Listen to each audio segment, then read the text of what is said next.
О самых заметных событиях пятницы, 10 марта, вы узнаете из материалов наших корреспондентов. В студии Сергей Михедов. Здравствуйте. Коротко о темах. 300 тысяч рублей за реальный трудовой вклад в развитие родной Якутии. Премию «Человек труда» учредили в республике. Без архива нет истории, а без истории нет прогресса. Сегодня в России отмечается День архивов. В Национальном архиве республики хранится порядка 1,5 миллиона документов. Расскажем о дальнейших планах учреждения. Круглая дата великого человека. 125 лет исполнилось со дня рождения Исидора Барахова. Юбилей отметили торжественным собранием. Песни, танцы, журналистика, мода и другие направления. Студенты профессиональных учебных заведений демонстрируют таланты на фестивале «Российская студенческая весна». Покажем главное. Чемпионат Якутии по волейболу собрал сильнейшие мужские команды в Ленске. Внимание серьезное. Глава района учредил награды из собственных средств. Премьер Михаил Мишустин подписал постановление о смягчении условий предоставления льготных кредитов по ипотечным программам. Изменения в программе «Семейная ипотека» касаются семей с детьми-инвалидами. В регионах, где невозможно приобрести жилье в новостройках, таким семьям будет предоставлена возможность покупки жилья на вторичном рынке. А нововведения в программах «Льготная ипотека» и «Дальневосточная ипотека» затронут тех, кто был призван в ряды вооруженных сил для участия в спецоперации. Для них приостановлено действие нормы о предельном сроке регистрации прав на индивидуальные дома. Кроме того, правительство России одобрило законопроект, который позволит продавать с аукционов роскошное жилье, изъятое у недобросовестных чиновников. Вырученные средства пойдут на выплату пенсий и пособий. Благодаря антикоррупционной практике государству все чаще приходится решать судьбу чиновничьих богатств, нажитых непонятно каким путем. Напомним, еще в 2012 году был принят закон, который дает право прокурорам обращаться в суд, чтобы забрать в доход государства недвижимость, автомобили и ценные бумаги, принадлежащие чиновникам, если нет подтверждения законности их приобретения, а стоимость превышает официальный доход семьи за предыдущие 3 года. Предприятие Россети направит порядка 1,5 миллиарда рублей на реконструкцию подстанций «Майя» и «Томот» в этом году. На объектах смонтируют закрытые контуры для кабельных муфт и обогреваемые кабельные коробы. В эксплуатацию их сдадут не позднее 31 октября текущего года. Также на местах формируют необходимый запас муфт. Об этом сообщили на совещании под руководством главы Якутии. Тем временем об оказании материальной помощи участникам спецоперации рассказал замминистра сельского хозяйства Якутии Прокопий Николаев. Речь шла и о поддержке семей военнослужащих. Министерство сельского хозяйства стоит не в стороне. Мы с первых же дней, когда была объявлена спецвоенная операция в Донецкой и Луганской областях, министерство заняло активную позицию в этом положении. Мы одобряем политику нашего президента, главнокомандующего вооруженными силами Российской Федерации. И нашим мобилизованным ребятам, которые призваны наших подведомственных предприятий Министерства сельского хозяйства, всесторонне идет материальная поддержка. Всем призванным были оказаны со своих предприятий от 30 до 100 тысяч рублей по снаряжению.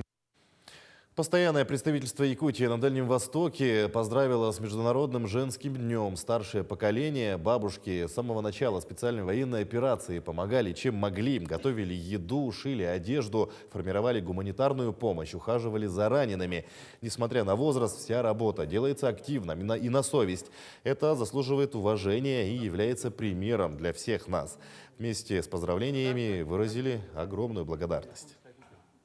По первому зову приходим на помощь в организации, в мобильной организации сбора продуктов, медикаментов, выездов в военные части, в госпиталя, где встречаемся с нашими ранеными мальчиками и отвозим туда состряпанные своими теплыми руками наши якутские оладушки, наши жареные рыбочки, которые они очень любят и по которым очень они скучают.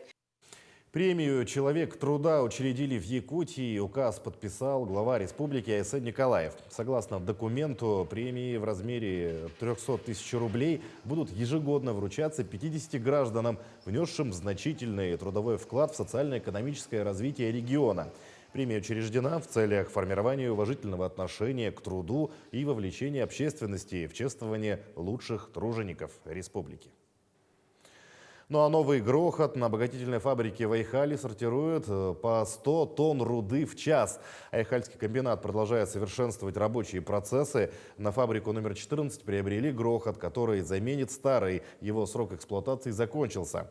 Эта техника незаменима для алмазной промышленности. Через грохот проходит порядка 100 тонн руды в час. Оборудование предназначено для промывки руды. Замена грохота позволит обеспечить стабильную работу производства и сократит количество вынужденных простоев из-за поломки старого оборудования.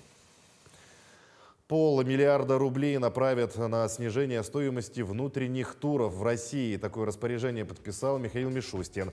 Речь идет о программе поддержки туроператоров, организующих чартерные авиаперевозки внутри страны. В этом году на эти цели из бюджета выделят 250 миллионов рублей. Такая же сумма предусмотрена на следующий год.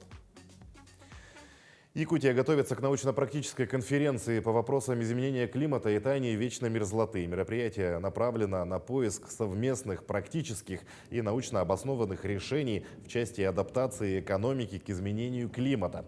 В конференции примут участие российские и зарубежные ученые, экономисты, инженеры, строители, представители органов власти, в том числе федеральные министры и главы арктических субъектов России. Ожидается, что площадка соберет более 200 экспертов из России, КНР, Индии, Казахстана и других стран. Конференция, инициированная республикой, пройдет в Якутске с 22 по 24 марта. Вопросы изменения климата очень актуальны сейчас, в настоящее время. Мы наблюдаем исследования даже наших якутских ученых. Выяснена уже закономерность потепления климата на несколько градусов. Это, естественно, вызывает повышенный интерес в разных странах, не только Азии, но и европейские страны, ну и вообще в циркумполярном мире. Без архива нет истории, а без истории нет прогресса. Архивы – это хранилище человеческого знания и опыта. Сегодня в России отмечается День архивов. В Национальном архиве республики на сегодняшний день хранится свыше 1 миллиона 420 тысяч документов в бумажном, а также фото-видео форматах. О важности работы и дальнейших планах учреждения расскажет Светлана Амосова. Рабочий день хранителя фондов Национального архива начинается с проверки температуры помещения, ведь документы должны находиться при оптимальных 17-19 градусах. Надежда Устинова работает в архиве 6-й год. Признается, что ей очень нравится это дело, так как в процессе узнаешь много новой и интересной информации. По запросам сотрудников и читателей она выдает нужные документы и тщательно следит за их состоянием. Раз в месяц у нас в хранилищах бывают санитарные дни. В эти дни мы обеспыливаем стеллажи, коробки. Основная цель нашей работы – обеспечивание сохранности документов. Среди исторически важных документов есть и много необычных интересных материалов. Это свидетельство очень красочное, выданное выпускнику Якутского епархиального училища, датированное 1914 годом. Это специально сделано такое красочное свидетельство в год 300-летия дома Романовых. Не каждый год это делался. Всего в организации работает более 80 сотрудников в 10 отделах. С 2014 года начата работа по оцифровке архивных описей. В стенах Республиканского архива хранится свыше 1 420 тысяч документов. Из них 85% заголовков дел переведены в цифровой формат. Если мы в год делаем 70 тысяч, мы планируем, но мы перевыполняем, стараемся, как говорится, да, и 110 тысяч заголовков мы выдаем. Существует у нас отдел специальный архивных информационных технологий. И вот эти сотрудники этого отдела занимаются только оцифровкой. Но тем не менее все документы не помещаются в здании. Хранителям приходится складывать их друг на друга, чтобы как-то уместить. У нас нехватка площадей, это еще до революционного времени, да. И вот в одной коробке входит одна связка. И как видите, вот по 2 связки стоят, да. Если мы будем все это закартонировать, и у нас места вообще не хватит, да. Архив переполнен документами на 20% от общей вместимости. Из них 80% находятся в хороших условиях, остальные хранятся в неблагоприятной обстановке. С работой архива ознакомился первый заместитель министра культуры Афанасий Ноев. Он отметил, что срочно необходима поддержка и ведение нового здания. Мы хотели бы, чтобы наш архив республиканский имел новое здание, и поэтому сейчас руководство архива республиканского занимается подготовкой проектно-сметной документации нового здания, да, для того, чтобы в будущем было построено новое здание, которое отвечает по всем современным требованиям хранения именно документов, архива. Архивы способствуют решению задач социально-экономического продвижения страны, развитию гражданского общества и эффективному государственному управлению, а также они обеспечивают научное познание прошлого. Светлана Амосова, Семен Семенов, Якутск. Торжественное собрание общественности, посвященное 125-й годовщине со дня рождения видного государственного и политического деятеля Исидора Барахова, провели в Государственном театре оперы и балета. С поздравительной речью выступил глава республики Айсан Николаев. По его словам, Исидор Барахов является одним из тех выдающихся людей, которые в корне изменили ход истории. Мужество, политическая воля, ответственность за судьбу всего народа отличали одного из основоположников республики. К юбилею выдающегося сына якутского народа в родном Верхневилюйском Улусе объявили год Исидора Барахова. Также выпустят несколько книг с архивными документами. Музей, хотя и находится сейчас, работает в маленьком здании. Работы никак меньше не стало. Проводилось очень много мероприятий, именно посвященных 125-летию со дня рождения Исидора Никифоровича и столетию республики. И работа такая интересная, богатая, с обменом опытами. Много хорошего, много нового узнаем, и для себя открываем, и для людей, конечно. То, что мы узнаем, то, что мы приобрели, все сразу в народ выносим, чтобы народ знал, потому что о Барахове очень долгие годы молчали. А в столичной школе номер 26 провели ежегодные республиканские интеллектуальные ролевые игры среди школьников, модель Олимпийского совета Азии. Школьники воспроизвели сессию Олимпийского совета Азии с участием Российской Федерации. Ученики с 5 по 11 классы на русском и английском языках обсудили деятельность организации, проблемы, максимально приближенные по выбранным ролям делегатов конкретных стран. Самое важное, что требовалось от ребят, это войти в роль и говорить о конкретной проблеме с учетом позиции государства, которое они представляли. По итогам дебатов принята резолюция. Ролевая игра – это когда мы моделируем что-нибудь, например, есть такая Государственная Дума, и мы собираемся и делаем так же, как и у них. То есть это уже масштаб идет в республиканские или городские. То есть это мы играем роль чью-то. Цель у нас, наверное, идет просвещение антикоррупционного мышления. То есть у нас идет саморазвитие личности, когда они участвуют в этих ролевых играх. Также у нас они учатся находить информацию, также коммуницировать друг с другом и общаться дипломатически. Стартовал региональный этап 32-го фестиваля «Российская студенческая весна» среди профессиональных образовательных организаций. Участниками стали студенты всех форм обучения в возрасте до 35 лет. Выступили как творческие коллективы, так и индивидуальные исполнители по нескольким направлениям. В гуще событий оказалась Валерия Наумова. Здесь царит невероятная атмосфера. Кто-то настраивает музыкальные инструменты. Конечно же, все вовсю репетируют. Конкурсанты выступают по 8 направлениям, а все для того, чтобы определить лучшего, который отправится представлять республику на всероссийском этапе. Студенты представили свои номера по таким направлениям, как вокальное, инструментальное, танцевальное, оригинальный жанр, мода, журналистика, видео и арт. Ежегодно проходит для студентов наших колледжей технику Республики Саха-Якутия. Он является, скажем, отборочным этапом для финала, который проходит ежегодно в крупнейших городах нашей страны. В этом году финал, российский фестиваль финальный будет в городе Ханты-Мансийске в июне этого года. И участники, лауреаты, победители отборочного этапа, который проходит в эти дни, поедут представлять нашу республику на данном финале. В этом году региональный этап собрал порядка 400 студентов. Они представили 28 учебных заведений. В состав жюри вошли финалисты прошлого года, которые в свое время защищали честь Якутии на всю Россию. Я сам вижу, как дети готовятся и чувствуют те же переживания, что чувствуют они, потому что я сам через все это проходил. Естественно, я поддерживаю каждого участника, каждый молодец, потому что они уже проявили себя и захотели показать себя на всю республику. Уже в июне команда из порядка 70 юных талантов, которые показали достойные результаты, отправится на Всероссийскую студенческую весну 2023. И, возможно, именно там зажгутся новые имена, которые будут греметь на всю страну. Валерия Наумова, Павел Пахомов, Якутск. Золотых леди наградили во Дворце детского творчества. В этом году на титул победительницы конкурса «Золотая леди» претендовали 63 участницы со всей республики.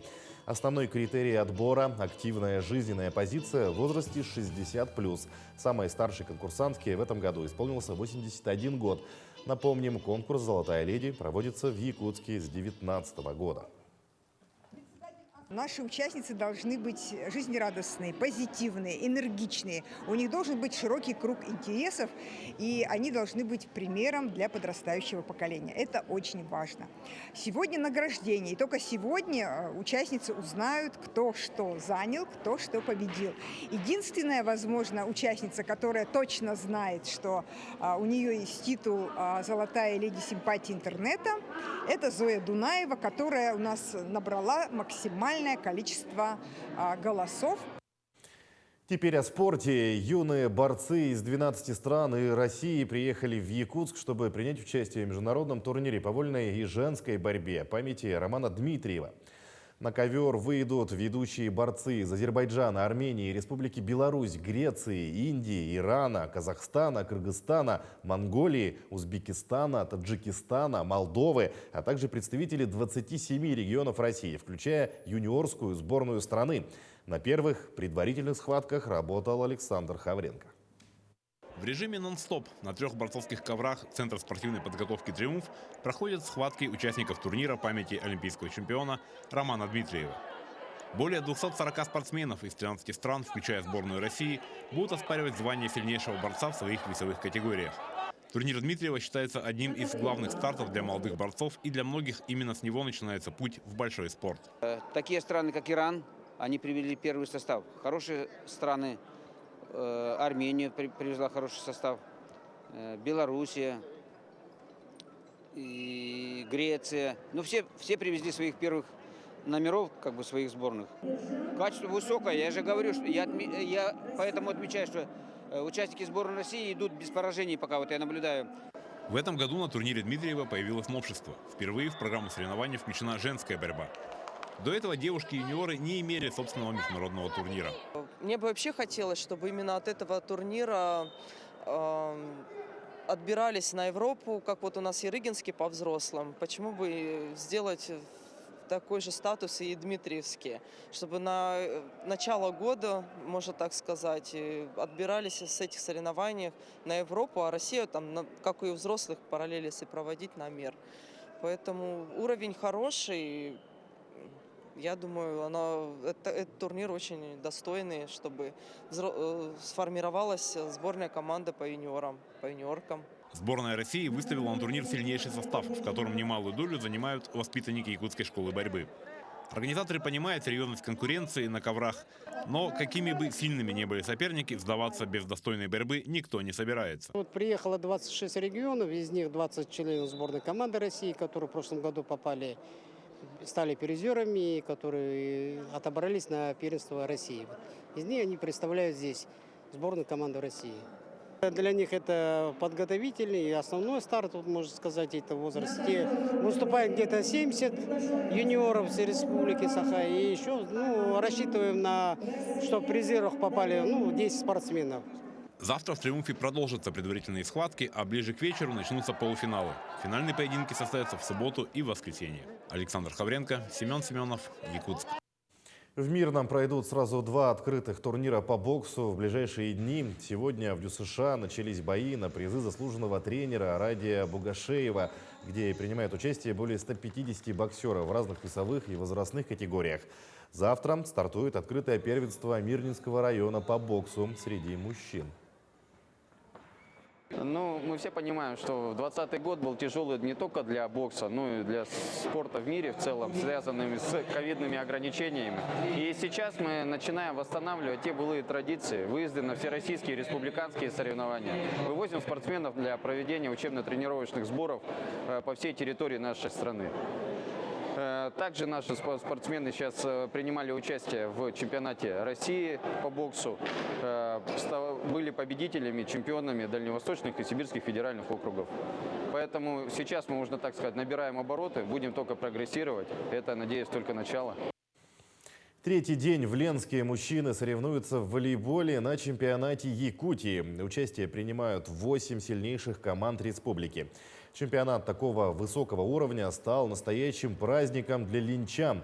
Призовой фонд турнира 600 тысяч рублей. Команда победителей получит 300 тысяч, второе место наградят суммой 200 тысяч, ну а третье место получит награду в 100 тысяч рублей.